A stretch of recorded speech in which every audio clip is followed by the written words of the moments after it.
Hello दोस्तों, कैसे हैं आप सभी लोग। आशा करता हूँ अच्छे होंगे। धर्म स्टडी IQ क्लासेस पर आपका स्वागत है। अगर चैनल को लाइक सब्सक्राइब नहीं किया तो प्लीज़ लाइक सब्सक्राइब और शेयर कर दीजिए, जिससे अगर कोई भी वीडियो डाला जाएगा तो उसकी आप लोगों को जानकारी मिल जाएगी। तो दोस्तों, हम बात कर रहे थे शब्द विलोम की। तो शब्द विलोम हो गया हमारा, पर्यायवाची शब्द हो गए और शब्द विलोम हो गए। ये दो टॉपिक हमारे कंप्लीट हो गए। आज हम तीसरे टॉपिक की तरफ चलते हैं और तीसरे टॉपिक का नाम है वाक्य दोष। वाक्य दोष क्या होता है? वाक्य दोष होता है जो वाक्य दे दिए जाते हैं एग्ज़ाम में और उसमें क्या गलती है उनको ढूंढकर लिखना होता है, या उनको ऑप्शन के हिसाब से हटाना पड़ता है। उसमें ये पूछता है कि इस वाक्य में क्या गलती है। ठीक, तो दोस्तों आज हम बात करते हैं वाक्य दोष की। और इसमें एग्ज़ाम में आपको दे दिए जाते हैं, सेंटेंस दे दिया जाता है, उनमें आपको ढूंढना पड़ता है कौन सा सेंटेंस या वाक्य गलत है या सही है। तो दोस्तों आज हम उसी की बात करते हैं। चलिए शुरू करते हैं। आज का हमारा टॉपिक है वाक्य दोष। आइए, वाक्य दोष क्या होता है? वाक्य दोष का मतलब है वाक्य में दोष, वाक्य में कोई गड़बड़ी, कोई गलती। इसे दोष मीन्स होता है गड़बड़ी हो जाए या अवगुण हो जाए। ठीक, अब देखिए, हिंदी वाक्यों को शुद्ध रूप से लिखने के लिए कुछ व्याकरणिक दोषों के निराकरण की अनिवार्यता है। जब हिंदी वाक्य लिखे जाते हैं शुद्ध रूप में तो उनके लिखने के लिए कुछ नियम होते हैं, व्याकरण के कुछ नियम होते हैं। फिर लिखा है कि वाक्य की ऐसी त्रुटि को वाक्य दोष कहते हैं। वाक्य की ऐसी त्रुटि को वाक्य दोष कहते हैं। ठीक है, अब देखते क्या होता है। वाक्य दोषों के निराकरण के मुख्य कितने सोपान है? सोपान मतलब कितने प्रकार होते हैं, मुख्य कितने सोपान है। ठीक, तो इसके 3 सोपान होते हैं। यहाँ पे लिख सकते हो 3 कितने होते हैं सोपान? 3 होते हैं। ठीक, अब बात करते हैं सोपान मतलब प्रकार। पदक्रम संबंधी दोष, पद के हिसाब से वाक्य को कैसे सेट किया जाए। फिर दूसरा परसर्ग, सर्ग उपसर्ग और परसर्ग के हिसाब से कैसे संबंधी दोष होता है। तीसरा द्रुत दोष संबंधी दोष। ठीक, तो इस प्रकार से होते हैं। अब अगला देखिए, पदक्रम संबंधी दोष। अब पदक्रम में क्या होता है? देखिए, हिंदी वाक्यों में पदों का क्रम क्या होना चाहिए। जैसे आप अगर कोई भी वाक्य लिखते हैं तो उसमें एक सीक्वेंस होता है, एक पदक्रम होता है, तो वो कैसा होना चाहिए? उससे संबंधित दोष को पदक्रम संबंधी दोष कहते हैं। ठीक है, अब देखिए हिंदी वाक्यों में पदों का क्रम। अब पदों का क्रम क्या होता है हिंदी वाक्यों में? पदों का क्रम होता है, देखिए, कर्ता कर्म क्रिया होना चाहिए, सब्जेक्ट और ऑब्जेक्ट और वर्ब। और उसमें इंग्लिश में क्या होता है? इंग्लिश में होता है सब्जेक्ट ऑब्जेक्ट फिर वर्ब। ठीक, तो इसमें पहले कर्ता कर्म क्रिया होना चाहिए। अंग्रेजी वाक्य की तरह क्रिया मुख्य कर्म नहीं होना चाहिए, क्रिया मुख्य कर्म नहीं होना चाहिए। जैसे उदाहरण देखिए, मैं पुस्तक पढ़ती हूँ, तो इसमें मैं कर्ता हो गया, पुस्तक कर्म हो गया और पढ़ती क्या होगा? क्रिया हो गया। तो दोस्तों इस प्रकार से है। अब आगे लिखिए, निम्न में से शुद्ध वाक्य है। एक पहला लिखिए,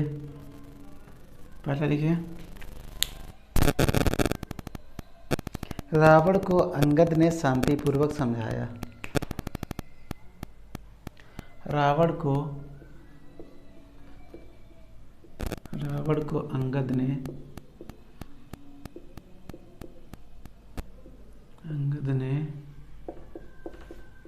शांतिपूर्वक समझाया। ठीक, दूसरा लिखिए, अंगद ने शांतिपूर्वक रावण को समझाया। अंगद ने रावण को शांतिपूर्वक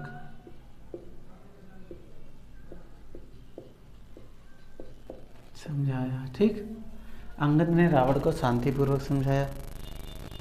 तीसरा लिखिए, अंगद ने रावण को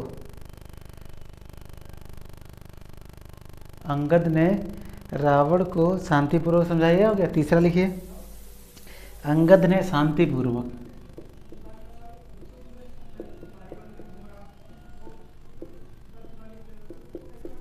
अंगद ने शांतिपूर्वक रावण को समझाया।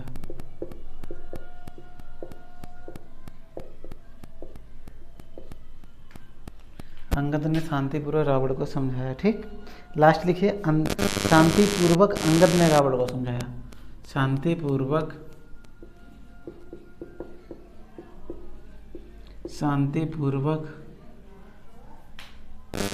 अंगद ने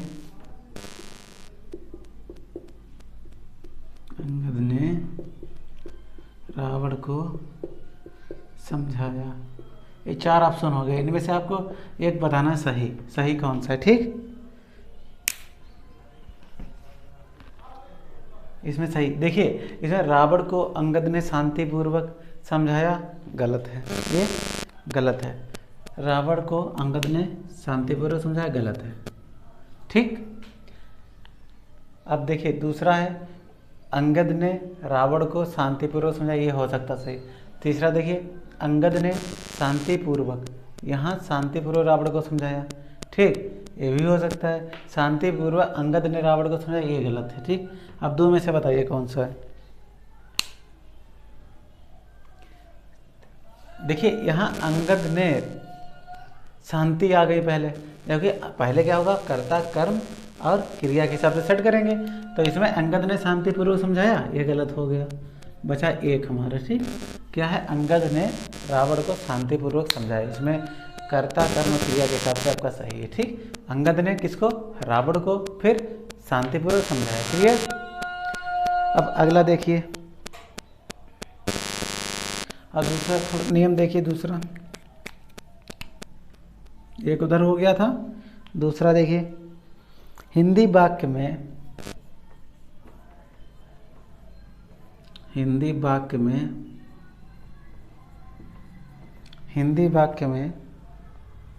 कर्ता कर्म और क्रिया, कर्ता कर्म और क्रिया, हिंदी वाक्य में कर्ता कर्म और क्रिया, क्रिया के विशेषण, क्रिया के विशेषण हमेशा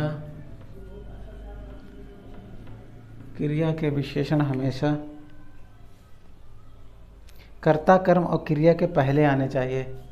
कर्ता कॉमा कर्म और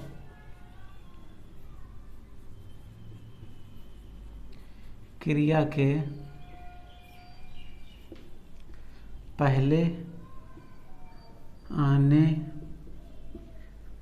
चाहिए।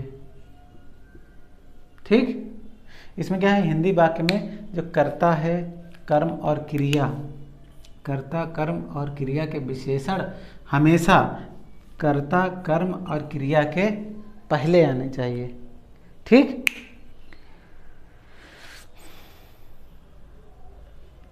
ठीक, अब देखिए, अब एक सेंटेंस लिखते हैं। ठीक,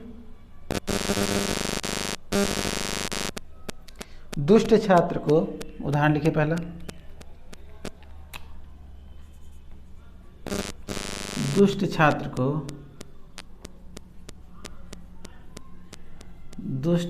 को समझदार अध्यापक ने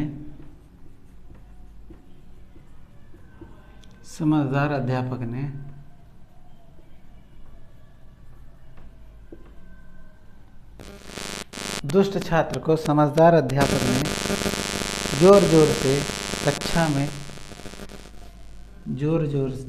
अध्यापक ने जोर जोर से कक्षा में डंडे से पीटा।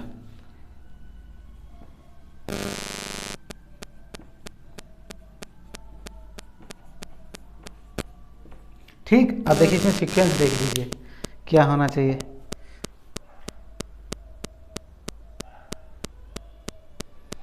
देखिए पहले पर आएगा पीटा, ये हो गया फर्स्ट नंबर पे पीटा। दूसरे पे क्या हो जाएगा, दुष्ट छात्र को समझदार अध्यापक ने जोर जोर से पीटा, पहला ये हो गया। और दूसरा देखिए समझदार अध्यापक, ये हो गया समझदार अध्यापक, ये हो गया दूसरा। ठीक, अब तीसरा देखो, पहले पे आ गया एक मिनट,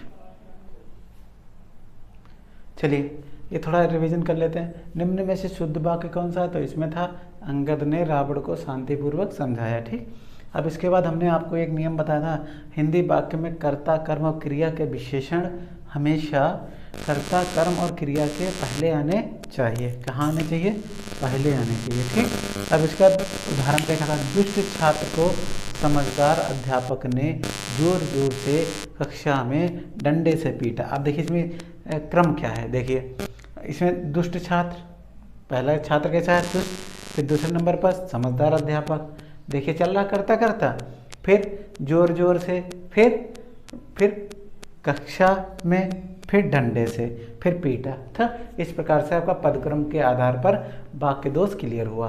अब एक और उदाहरण लिखिए दूसरा, यदि वाक्य का प्रारंभ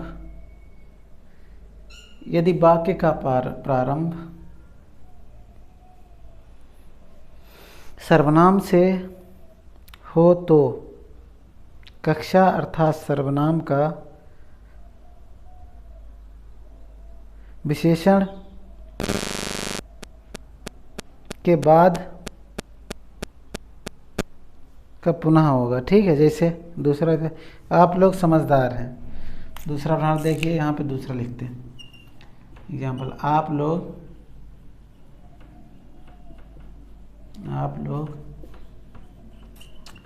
समझदार हैं।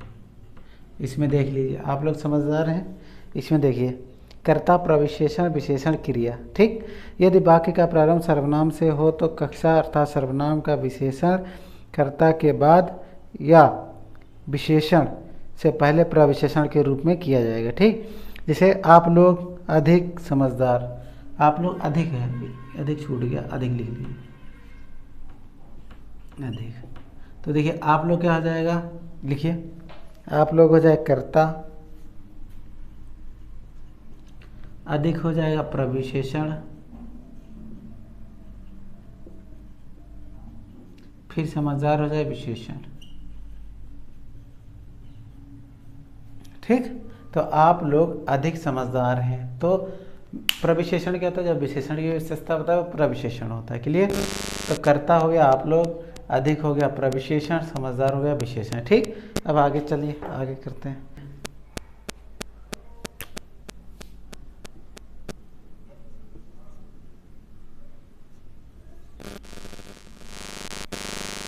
नियम 3 लिखिए। ठीक, देखिए यदि हिंदी वाक्य में द्विरक्त शब्द, हमने आपको बताया भी था द्विरक्त क्या होता है, हिंदी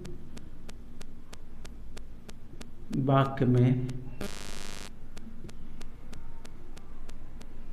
द्विरक्त हिंदी वाक्य में द्विरक्त शब्द, हिंदी वाक्य में द्विरक्त शब्द कामा समुच्चारित शब्द, कामा समुच्चारित शब्द, कामा समुच्चारित शब्द। ठीक, या द्वंद्व या समासीय शब्द, या द्वंद्व शब्द या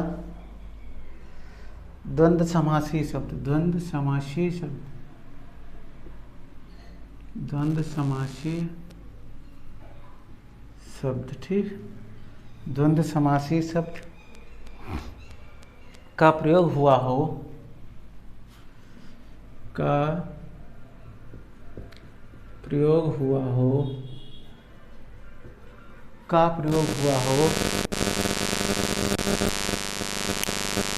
तो ऐसे शब्दों के बीच में योजक चिन्ह, तो ऐसे शब्दों के बीच में, ऐसे शब्दों के बीच में योजक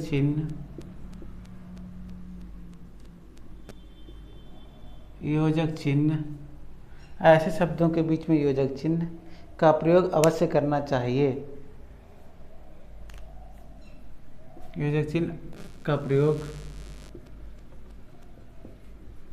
अवश्य करना चाहिए, अवश्य करना चाहिए,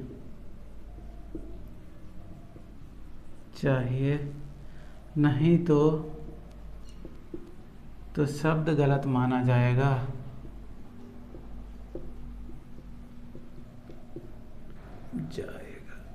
ठीक, तो अगर योजक चिन्ह आपने प्रयोग नहीं किया है तो गलत माना जाएगा। ठीक,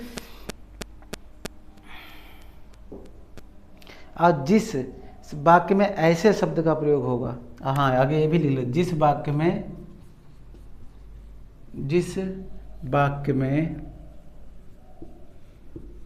ऐसे शब्द का प्रयोग होगा उसे भी गलत माना जाएगा। ठीक, उसे भी गलत माना जाएगा। क्लियर?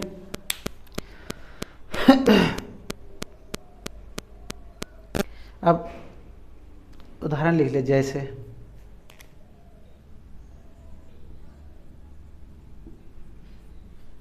लिखिए, साथ साथ, अगर साथ साथ लिखा है, साथ साथ।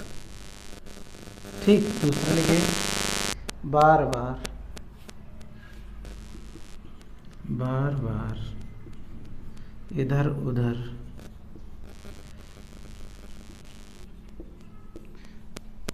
इधर उधर, आर पार,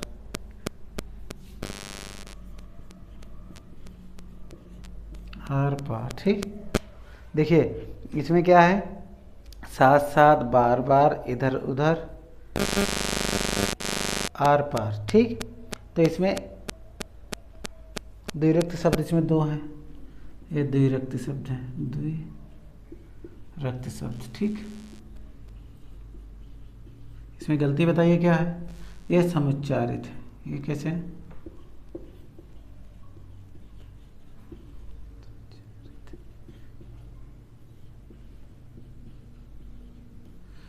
साथ साथ, बार बार, इधर, इसमें देखिए गलत है ये। चाहे किसी वाक्य में अगर प्रयोग होगा और चाहे कोई शब्द अगर सिंगल आता है तब भी गलत माना जाएगा अगर इसमें योजक चिन्ह नहीं लगा है।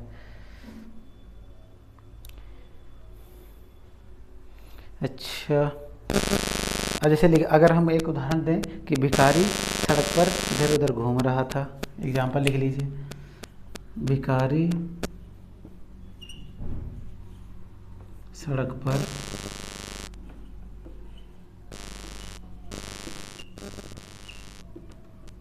इधर उधर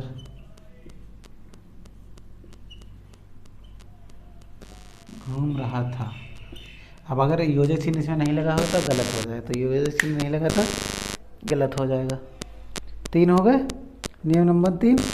अब नियम नंबर 4 लिख लीजिए और अंतिम, नियम नंबर 4 और अंतिम। नियम नंबर 4 लिखिए और अंतिम लिखिए। यदि किसी शब्द में योजक चिन्ह की अनिवार्यता हो, नियम नंबर 4 लिखिए, यदि किसी वाक्य में या किसी शब्द में योजक चिन्ह, यदि किसी शब्द में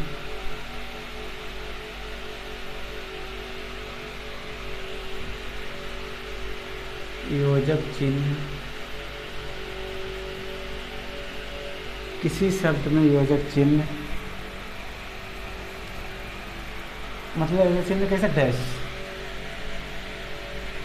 की अनिवार्यता,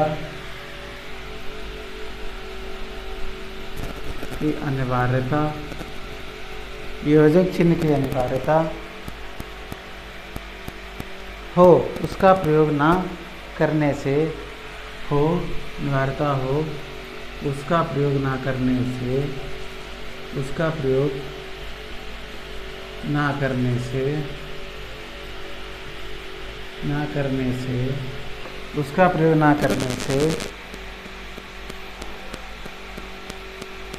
शब्द का अर्थ बदल जाने का डर हो, न करने से शब्द का अर्थ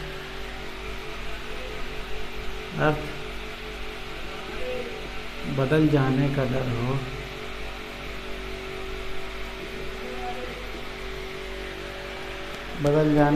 हो, ऐसी स्थिति में योजक चिन्ह की अनिवार्यता है। ऐसी स्थिति में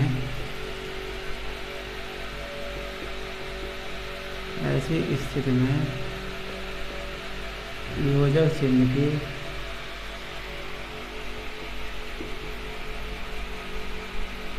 अनिवार्यता है, नहीं तो अनिवार्यता है, नहीं तो शब्द गलत माना जाएगा, नहीं तो शब्द गलत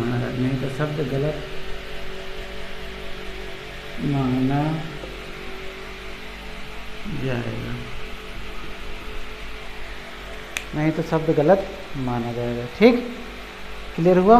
अब लिख लीजिए तुम सा, उदाहरण लिख लीजिए तुम सा, तुम डैश सा, तुम सा, इसका मतलब अभी बताते हैं। तुम सा, अब एक में लिखो तुम सा।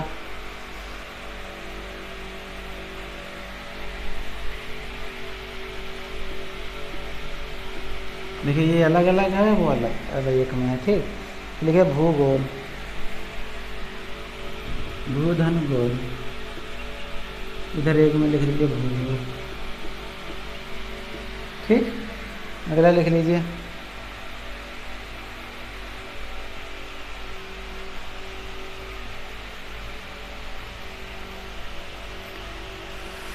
भू परिष्करण,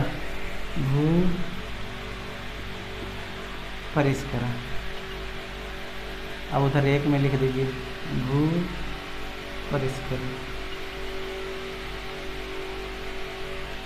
परिष्करण। ठीक, अब आगे देखिए भूकंप, इधर एक में लिख दीजिए। ठीक, और कोई सब हूबहू,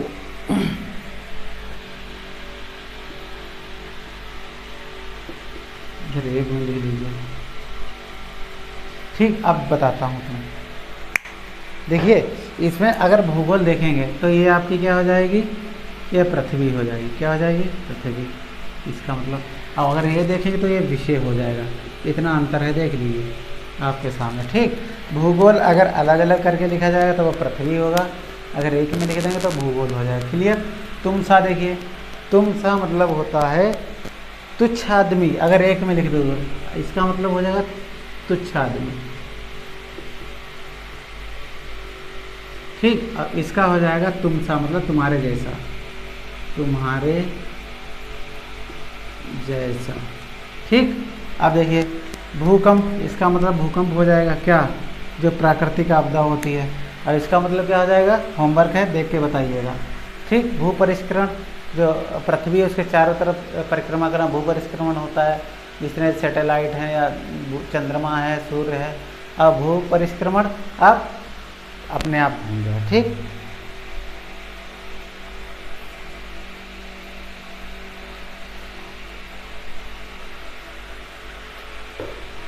तो दोस्तों ये वाक्य दोष का जो चैप्टर था, आपका जो टॉपिक था वो आज कंप्लीट होता है। अब आपको मिलेंगे प्रैक्टिस के साथ या कोई नए सब्जेक्ट का। आज के लिए इतना ही, बहुत बहुत धन्यवाद, जय हिंद।